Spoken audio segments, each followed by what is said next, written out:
I've been thinking about George Carlin and comedian George Carlin and why he was just so accessible. Because you look at someone like, one of his perceived successors is Bill Maher. Very similar in terms of, being very anti organized religion, very politically incorrect, kind of tell it like it is in real terms and not in fairy tale land like an organized religion or political parties in general. But one big difference between those two is that when Bill says something, he comes off as smug or arrogant or elitist.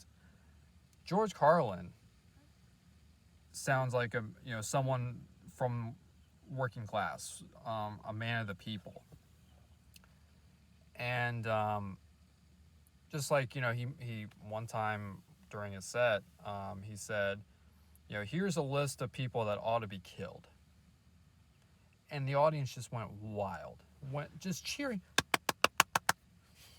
when he said, here's a list of people that should be killed. Now, Bill Maher said that.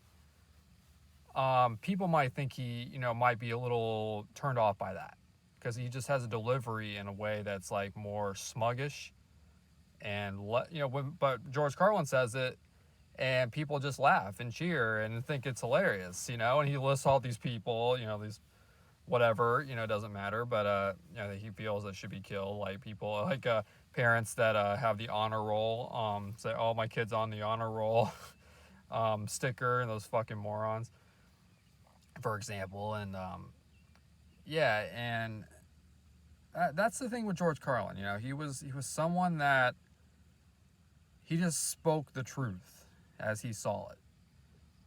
Everyone has their own truth, but George Carlin spoke his truth and did it in a way that was accessible and just sounded, it didn't come off as arrogant or elitist or anything like that. It sounded like, like your father or your grandpa telling you something, and just making a lot of sense. And not coming across as, too mean. It was more like, hey, this is how I see the world in an honest way. And I'm not here to, you might be offended by what I'm saying, but I'm just trying to speak my truth.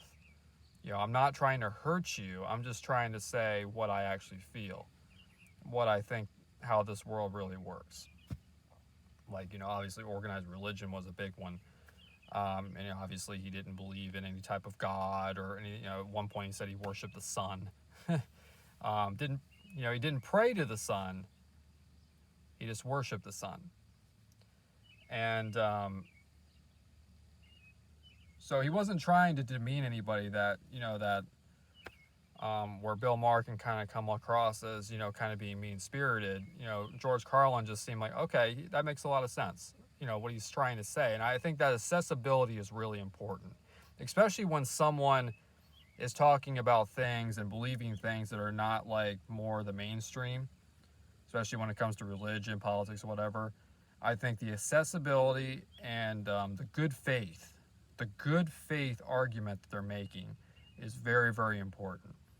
And to make sure that you don't sound arrogant or elitist or smug or mean-spirited, but you come across as earnest and you're just speaking your truth, not demeaning anybody, but speaking you some hard truths, just being real, and just like, this is the way the world really is. It's not make believe. It's not some guy in the sky. It's not.